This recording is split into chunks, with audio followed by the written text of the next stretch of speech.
Has he thought it through what happens then? Mr. President, has anyone thought that what happens when there is a bloodbath? What do you think the impact will have on people of Kashmir? What do you think they will think?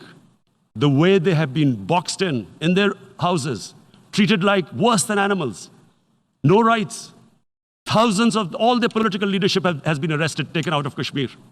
Even those Kashmiri leaders who were pro-India have been taken out. 13,000 boys have been picked up and taken to God knows which destinations. So what do they think? What will the people of Kashmir do when they lift the curfew?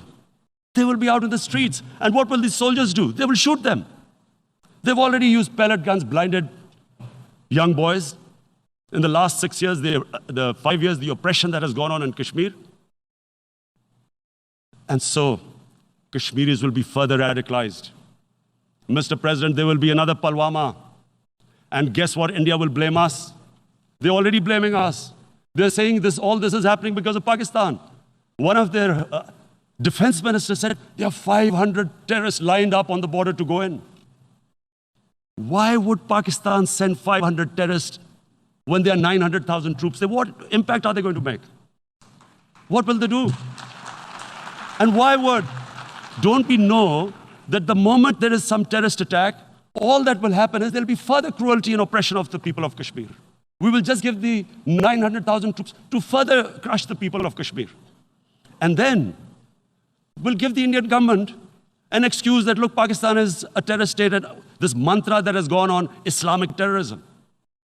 The moment you use this catchword, Islamic terrorism, the whole world turns away. No one talks about human rights. You can do whatever you want, which is what has happened in Kashmir, because they keep using this word, Islamic terrorism. And this is what they're doing right now. What do we benefit from further increasing the cruelty on the people of Kashmir? And why would we want this?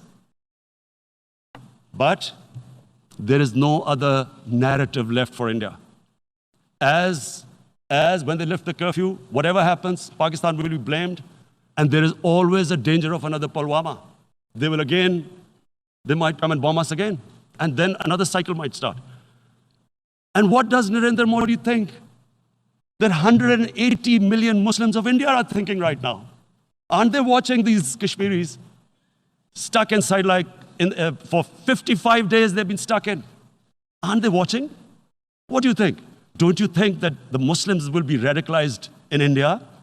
And I am talking about 180 million people. And when they get radicalized, there will be some incident in India somewhere down the line. Again, we will be blamed. And I'm warning you right now, again, we will be blamed. And Mr. President, what about 1.3 billion Muslims who are watching this? And they know that it is only happening in Kashmir because they're Kashmiri Muslims. This is not happening to Kashmiri Hindus. They know that this is happening because of their religion. So what do you think they will be thinking? What do you think the Jewish community would think if they were, forget 8,000 Jews stuck like this? What do you think Europeans would think? What do we think? I mean, any human community, if their members are stuck like that, what do you think they will think? Are we a children of a lesser God? Is it not going to cause us pain? And then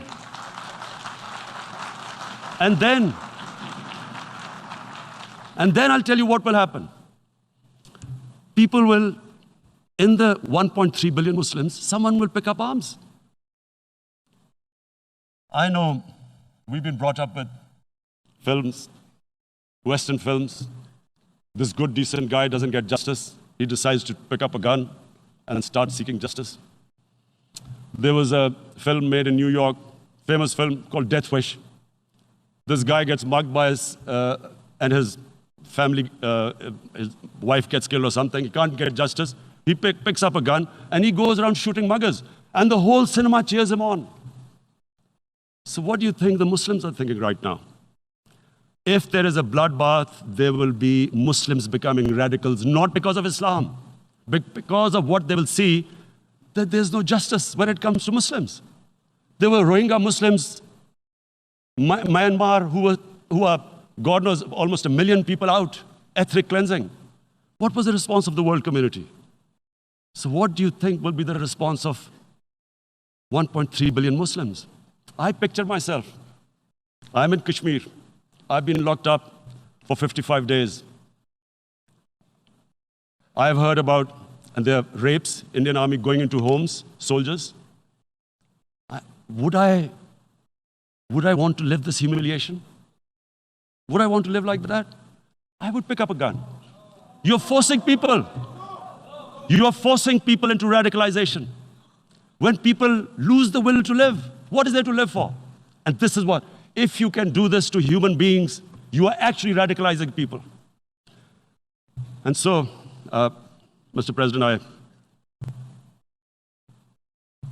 I want to repeat here, this is one of the most critical times. There will be a reaction to this. Pakistan will be blamed. Two nuclear-armed countries will come face to face, like we came in February. And before we head in that direction, the United Nations has a responsibility. This is why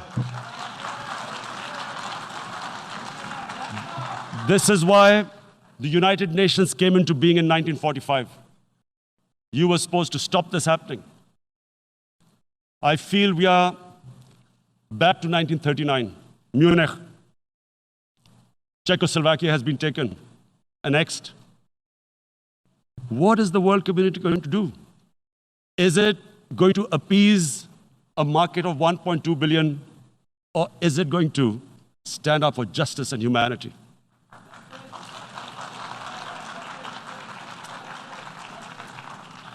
If this goes wrong, you hope for the best, but be prepared for the worst. If a conventional war starts between the two countries, Mr. President, if a conventional war starts, and anything could happen, but supposing a country 7 times smaller than its neighbor is faced with the choice, either you surrender or you fight for your freedom till death, what will we do? I ask myself this question. And my belief is, La ilaha illallah, there is no God but one. And we will fight. And when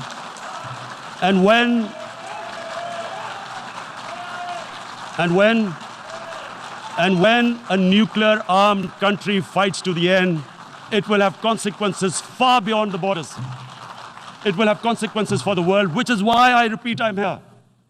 Because I'm warning you, it's not a threat. It's a fair worry that where are we headed? And I've come here to tell the UN, you've got to, this is a test for the United Nations. You are the one who guaranteed the people of Kashmir the right of self-determination. They are suffering because of that. And this is the time. This is the time not to appease like in 1939 appeasement took place. This is the time to take action.